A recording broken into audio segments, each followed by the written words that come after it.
Hello students, welcome to our study channel CBSE warrior. आज का हमारा जो इम्पोर्टेंट टॉपिक रहेगा वो है विधान परिषद की कार्य शक्तियाँ। बहुत इंपॉर्टेंट टॉपिक है, लास्ट तक जरूर वॉच करना है, बीच में क्लास मिस नहीं करनी, छोड़नी नहीं है बीच में। और जिसने अभी तक हमारे चैनल को सब्सक्राइब नहीं किया है प्लीज़ वो चैनल को सब्सक्राइब जरूर करें। और इससे पहले जितने भी वीडियो अपलोड की गई हैं उन्हें अच्छे से वॉच करें ताकि आपका जो सामाजिक का जो सिलेबस है वो कंप्लीट हो सके। तो शुरुआत करते हैं सबसे पहले अपने विधान परिषद की कार्यशक्तियों के अंदर कि इसके इम्पोर्टेंट पॉइंट कौन कौन से हैं। मैं आपको हमेशा से कहता आया हूँ कि जब तक आपको पॉइंट याद नहीं होंगे तब तक आपको आपका जो टॉपिक है वो क्लियर नहीं होगा। मैं कल की ही बात करूँ, कल हमने किया था विधानसभा की कार्यशक्तियाँ, किया था ना कल विधानसभा की कार्यशक्तियाँ। देखो बहुत ही सिंपल है, उसके अंदर हमने क्या किया था, उसकी कार्यशक्तियों को करने से पहले हमने उसके पॉइंट याद किए थे, जिसमें पहला पॉइंट था विधायी शक्ति, दूसरा पॉइंट था वित्तीय शक्ति, तीसरा पॉइंट प्रशासनिक शक्ति, चौथा पॉइंट संविधान संशोधन की शक्ति और पांचवा पॉइंट था निर्वाचन संबंधी। ये जो 5 पॉइंट थे किसकी शक्तियों के थे, ये थे विधान सभा की कार्य शक्तियां थी कि विधानसभा जो है इन्हीं कार्य शक्तियों के तहत अपनी शक्तियों का प्रयोग करती है। तो आज भी हम ऐसे ही करने वाले हैं। आज की क्लास के अंदर हम सिर्फ 3 ही पॉइंटों को याद करेंगे क्योंकि विधान परिषद के पास मात्र 3 शक्तियां हैं। वैसे शक्तियां तो बहुत हैं लेकिन हमारी बुक के अनुसार देखा जाए तो उसके पास उसका इस टॉपिक को कवर करने के लिए आपको सिर्फ 3 पॉइंट याद करने हैं। पहला पॉइंट कौन सा है इसके अंदर, वो है कानून निर्माण, कानून निर्माण की शक्ति। दूसरा पॉइंट है इसके अंदर कार्यपालिका संबंधी। तीसरा पॉइंट है इसके अंदर वित्तीय संबंधी। मात्र ये 3 पॉइंट ही आपको याद करने हैं। किसके लिए, आज के टॉपिक के लिए। आज का टॉपिक क्या है हमारा, विधान परिषद की कार्य शक्तियां। बहुत ही सिंपल है, अगर आपने कंटिन्यू इसको समझा तो आपको सारा टॉपिक समझ में आ जाएगा। इसके अंदर जो पहला पॉइंट लिखा है ना, ये कानून निर्माण की शक्ति, ये बहुत ही सिंपल है और बहुत ही इंपॉर्टेंट है। एग्जाम के अंदर एक सिंपल सा क्वेश्चन बनता है, आप बुक उठा लेना, अपनी बुक के अंदर जो बुक वाले क्वेश्चन दिए हैं उसके अंदर ये क्वेश्चन दिया हुआ है कि राज्य विधान परिषद में कानून निर्माण की या साधारण कानून निर्माण की प्रक्रिया को समझाइए। बहुत ही सिंपल है, अभी देखेंगे कि ये कैसे इंपॉर्टेंट है और कैसे कितना इजी सरल। आप बुक से पढ़ लेना, आपको लगेगा कि सर ये तो कठिन ही बहुत है, इसको हम कैसे याद करें। तो जैसा मैं आपको बताता जाऊँ आप वैसे वैसे इसको समझना, सुनना और इसे अपने माइंड में स्टे करवाने का प्रयास करना। ओके, तो शुरुआत करते हैं सबसे पहले पहले पॉइंट से। पहला पॉइंट था कानून निर्माण।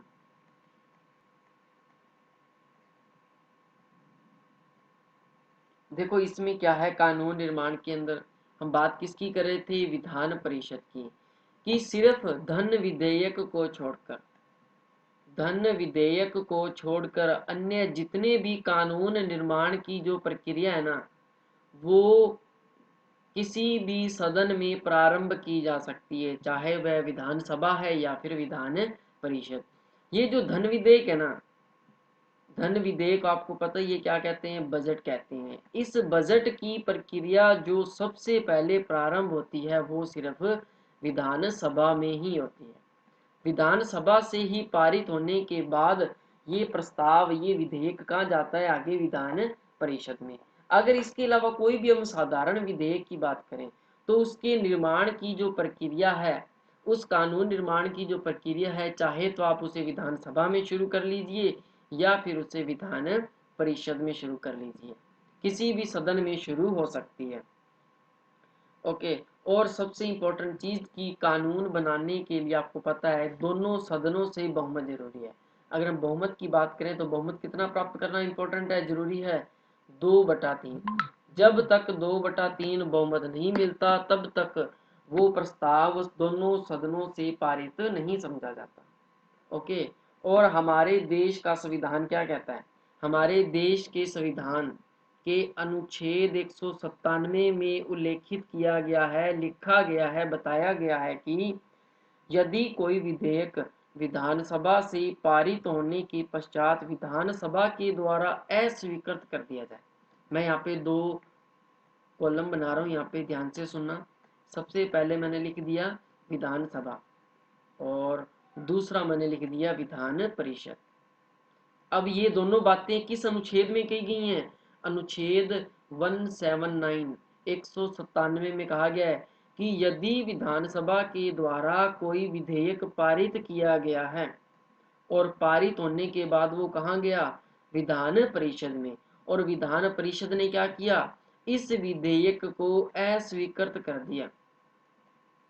यानी कि विधानसभा ने तो 2/3 बहुमत दे दिया इसको, और विधान परिषद ने इसे 2/3 बहुमत नहीं दिया, इसलिए ये जो प्रस्ताव था वो अस्वीकृत हो गया। या फिर दूसरी कंडीशन क्या बनती है कि यदि विधानसभा पुनः उसी प्रस्ताव को एक बार फिर से पारित करके विधानसभा में भेजती है, विधान परिषद में भेजती है, तो विधान परिषद क्या करेगा? विधान परिषद उस स्थिति में उस प्रस्ताव को पुनः अस्वीकृति का प्रयास करेगा। मैं यहाँ पे एक चीज बताना भूल गया हूँ आपको कि पहली कंडीशन में क्या था कि जब विधानसभा ने प्रस्ताव पारित किया 2/3 बहुमत से, वो विधान परिषद में गया। अब विधान परिषद के अंदर भी 2/3 बहुमत तो चाहिए। अब यदि विधान परिषद चाहे तो इस प्रस्ताव को अस्वीकृत ना करके कोई भी एक्शन नहीं लेती, ना तो उसे स्वीकृति देती है ना ही उसे अस्वीकृति देती है, तो वो इस स्थिति में क्या करेगी? इस स्थिति में वह इस प्रस्ताव को 3 माह तक इसे अपने पास रोक कर रख सकती है। ना तो उसने पारित किया ना ही उसने खारिज किया, 3 महीने तक विधानसभा को रुकना पड़ेगा इस प्रस्ताव के पारित होने या नहीं होने पर। 3 महीने बाद क्या होगा? विधानसभा पुनः उसी प्रस्ताव को दोबारा से पारित करेगी, और पुनः पारित करने के बाद विधान परिषद में जाएगा। विधान परिषद वही पहले वाली कंडीशन को अपना रही है, उसे पारित भी नहीं कर रही है और उसे खारिज भी नहीं कर रही है। तो इस स्थिति में उसके पास कितना समय होगा इसे रोकने के लिए? विधान परिषद के पास 1 महीने का समय होगा। विधान परिषद उस प्रस्ताव को 1 महीने तक रोक सकती है, और 1 महीने बाद ये जो प्रस्ताव है ना, ये दोनों सदनों से पारित माना जाता है। दोनों सदनों से यह पारित माना जाता है, समझा जाता है। तो इस प्रकार ये जो साधारण कानून निर्माण की जो प्रक्रिया थी, आपको समझ में आ गया होगा कैसे प्रारंभ होती है, कैसे इसे स्वीकृति मिलती है। दोबारा से एक बार देख लो, आराम से समझ लो इसको कि कानून निर्माण की जो प्रक्रिया है हमारे देश के संविधान के अनुच्छेद 197 में कहा गया है, लिखा गया है कि यदि विधानसभा किसी प्रस्ताव को बहुमत से पारित करके उसे विधान परिषद में भेजती है, विधान परिषद उस प्रस्ताव को ना तो स्वीकृति देती है ना ही उसे स्वीकृति देती है। उस कंडीशन में वह उस प्रस्ताव को कब तक रोक सकती है? 3 महीने तक रोक सकती है, और 3 महीने बाद विधानसभा क्या करेगी? पुनः उसी प्रस्ताव को दोबारा से पारित करेगी। 2/3 बहुमत से पुनः उसे पारित किया, और वो प्रस्ताव कहाँ गया? विधान परिषद में। तो विधान परिषद ने वापिस वही तरीका अपनाया, ना तो उसने इस प्रस्ताव को स्वीकृति प्रदान की और ना ही उसे अस्वीकृति। यानी कि दोनों कंडीशन के अंदर उसने प्रस्ताव को खारिज भी नहीं किया और स्वीकृति भी नहीं दी। इस स्थिति में 3 माह उसने पहले रोका था और 1 माह वह बाद में रोक सकता है। तो टोटल उसने कितने महीने तक रोका था प्रस्ताव को? तो विधान परिषद के द्वारा कुल 4 महीने तक वह प्रस्ताव को रोक सकती है। ये है स्टूडेंट कानून निर्माण की प्रक्रिया, बहुत ही सिंपल है। अगर एग्जाम में सिंपल सा बड़ा क्वेश्चन आता है कि साधारण कानून निर्माण की प्रक्रिया को समझाइए, तो उसमें क्या होता है? उसमें होगा तो यही, विधानसभा और विधान परिषद ही आएंगे, दोनों सदन आएंगे, लेकिन वहां क्या हो जाएगा? वहां 3 तरह के वाचन आते हैं, प्रथम वाचन, द्वितीय वाचन और तृतीय वाचन। 3 वाचनों से होकर के ये प्रस्ताव पारित होता है। और सेम यही प्रक्रिया तीनों वाचनों की विधानसभा में भी होती है और विधान परिषद में भी। तो इस क्वेश्चन को हम करेंगे हमारा चैप्टर खत्म होने के बाद। ओके, एक बार आप इसको इतना ही समझिए। अब हम आगे चलेंगे इसके दूसरे पॉइंट पे। दूसरा पॉइंट क्या था इसका? दूसरा पॉइंट था कार्यपालिका संबंधी शक्ति।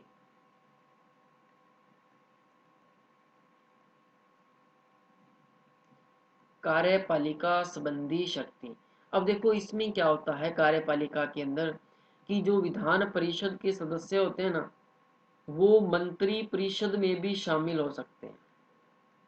विधान परिषद के जो सदस्य हैं वो मंत्री परिषद में शामिल हो सकते हैं। और जो विधान परिषद के जो सदस्य होते हैं वो मंत्री परिषद से, विधानसभा से किसी भी विषय से संबंधित कोई भी प्रश्न पूछ सकते हैं। किसी विषय को लेकर के वो प्रस्ताव रख सकते हैं। किसी विषय को लेकर के वो वाद विवाद कर सकते हैं, यानी कि बहस कर सकते हैं। या फिर वह किसी भी सदस्य को, यानी कि जो मंत्री परिषद का जो सदस्य है वह उन्हें उनके पद से नहीं हटा सकते। ये इतनी बातें आपने ध्यान में रखनी है कि वह किसी मंत्री को पद से नहीं हटा सकते। ये आपने बातें ध्यान में रखनी है। ये किसके अंदर आती हैं? ये आती हैं विधान कार्यपालिका संबंधी शक्ति। कि विधान परिषद का जो सदस्य है वो किसी भी विषय संबंधित प्रश्न पूछ सकता है। देखो मान लीजिए कोई मंत्री है, उसने अपने विभाग से संबंधित कोई कार्य किया, कोई योजना चलाई, तो उस योजना पर प्रश्न खड़ा करने का कार्य किसका होगा? विधान परिषद के सदस्य का। वो प्रश्न पूछ भी सकता है और नहीं भी पूछ सकता, वो उसके ऊपर डिपेंड करता है। वो उसके ऊपर डिपेंड करता है। और उसके साथ साथ वह प्रस्ताव जो लाया जाता है सदन में, उसके ऊपर वो क्या कर सकता है? वाद विवाद बहस कर सकता है। अब आपको पता है, आपने अगर सदन की कार्यवाही देखी है, सदन की बैठक को आपने लाइव देखा है, तो आपको पता लग जाएगा कि किस प्रकार सदनों की बैठक होती है, चाहे वो विधानसभा है, लोकसभा है, राज्यसभा है या विधान परिषद है। ओके, बहुत ही सिंपल है, कुछ टफ नहीं है। अगर आपको समझ में आ गया तो आपका क्वेश्चन, आपका जो टॉपिक है वो क्लियर है। ओके, अब समझ आ गया ना आपको कि कोई भी मंत्री, कोई भी व्यक्ति जो है विधान परिषद का जो सदस्य है वह किसी भी मंत्री को उसके पद से नहीं हटा सकता। अब हम बात करेंगे आगे तीसरे पॉइंट की। हमारा लास्ट पॉइंट है ये। देखो बहुत ही सिंपल क्वेश्चन था ये। तीसरा पॉइंट आता है इसके अंदर वित्तीय शक्ति। तीसरा पॉइंट कौन सा इसमें? वित्तीय शक्ति। देखो विधान परिषद जो है ना, इसके पास धन विधेयक संबंधी शक्ति नहीं है। विधान परिषद के पास धन विधेयक के निर्माण संबंधी शक्ति नहीं है। मैंने आपको स्टार्टिंग में ही बताया था जब हमने कानून निर्माण की प्रक्रिया शुरू की थी, उसमें ऊपर ऊपर मैंने एक ही पहली लाइन लिखी थी कि जो धन विधेयक है, जो बजट है, इसके निर्माण की जो प्रक्रिया है वो कहाँ शुरू होती है? वो शुरू होती है विधानसभा में। इसके निर्माण की प्रक्रिया कहाँ शुरू होगी? वो विधानसभा में शुरू हुई। और विधानसभा के पश्चात ही जो प्रस्ताव पारित होता है वो कहाँ जाएगा? विधान परिषद में। अब स्थिति में क्या होता है कि विधानसभा ने प्रस्ताव तो पारित कर दिया, बजट का निर्माण तो कर दिया, और बजट को पारित करने के पश्चात वो कहाँ गया? विधान परिषद के अंदर। अब विधान परिषद के जो सदस्य हैं वो क्या करेंगे? इस प्रस्ताव में कुछ परिवर्तन करवाना चाहते हैं। विधान परिषद के जो सदस्य हैं वो वित्तीय संबंधी धन विधेयक में वो परिवर्तन करवाना चाहते हैं, लेकिन जो विधानसभा के जो सदस्य हैं ना, वो विधान परिषद के सदस्यों को प्रस्ताव को मान भी सकते हैं और नहीं भी मान सकते। यानी कि जो परिवर्तन संबंधी जो उन्हें सलाह दी गई थी वो उन्हें मान भी सकते हैं और नहीं भी मान सकते। क्यों नहीं मान सकते? क्योंकि बजट निर्माण की जो शक्ति है, धन विधेयक संबंधी जो शक्ति है, वो संपूर्ण रूप से विधान सभा के पास ही है। विधान सभा के पास मात्र 14 दिन का ही समय होता है। वह उस प्रस्ताव को, धन विधेयक संबंधी प्रस्ताव को अपने पास मात्र 14 दिन के लिए ही रख सकती है। 14 दिन में चाहे तो वह परिवर्तन करवा भी सकती है और नहीं भी करवा सकती। यानी कि इस करवाने का मतलब वो सलाह देगी। अब उस सलाह को मानना ना मानना विधानसभा के ऊपर डिपेंड करता है। यदि विधानसभा के द्वारा उस सलाह को नहीं माना जाता और विधान परिषद ने जो सलाह दी थी, तो 14 दिन बाद क्या होगा, वो प्रस्ताव अपने आप ही दोनों सदनों से पारित हो जाता है, दोनों सदनों से पारित समझा जाता है। क्यों? विधानसभा ने तो पहले ही पारित कर दिया था संपूर्ण शक्ति का प्रयोग करते हुए, लेकिन विधान परिषद ने इसे पारित नहीं किया, इसने अपने पास रोक कर के रखा। उन्हें पता था हम जो भी सलाह देंगे वो नहीं मानी जाएगी या मानी जाएगी, तो मानने के लिए कितना समय था, मात्र 14 दिन का। तो जब सलाह नहीं मानी जाती तो उस स्थिति में क्या होता है, ये प्रस्ताव अपने आप ही दोनों सदनों से पूर्ण रूप से पारित समझा जाता है। ओके, ये था हमारा वित्तीय संबंधी शक्ति। समझ आ गया होगा आपको। हमने अभी 3 पॉइंट किए विधान परिषद से संबंधित। सबसे पहला पॉइंट किया था हमने कानून निर्माण, दूसरा हमने किया इसके अंदर कार्यपालिका संबंधी शक्ति। देखो मैं आपको फिर से कह रहा हूँ, यदि आपको पॉइंट याद नहीं है ना, तो आप ये समझ लीजिए आप क्वेश्चन तो याद कर लोगे, लेकिन आप उसके अंदर किसी दूसरे क्वेश्चन का आंसर ऐड कर दोगे। सिर्फ इसीलिए कह रहा हूँ, जब तक आपको पॉइंट याद नहीं होते तब तक आप श्योर मत होना कि आपको क्वेश्चन आता है। ठीक है, बहुत सिंपल है। अगर आपको फिर भी डाउट लगता है कि सर समझ नहीं आ रहा, तो आप हमें कमेंट करके बता सकते हैं। और इस वीडियो को आपने लाइक शेयर जरूर करना है और कमेंट जरूर किया करें कि आपको वीडियो कैसा लगता है। ओके, और जिसने अभी तक पिछली वीडियो को वॉच नहीं किया है, प्लीज़ उन वीडियो को वॉच करें।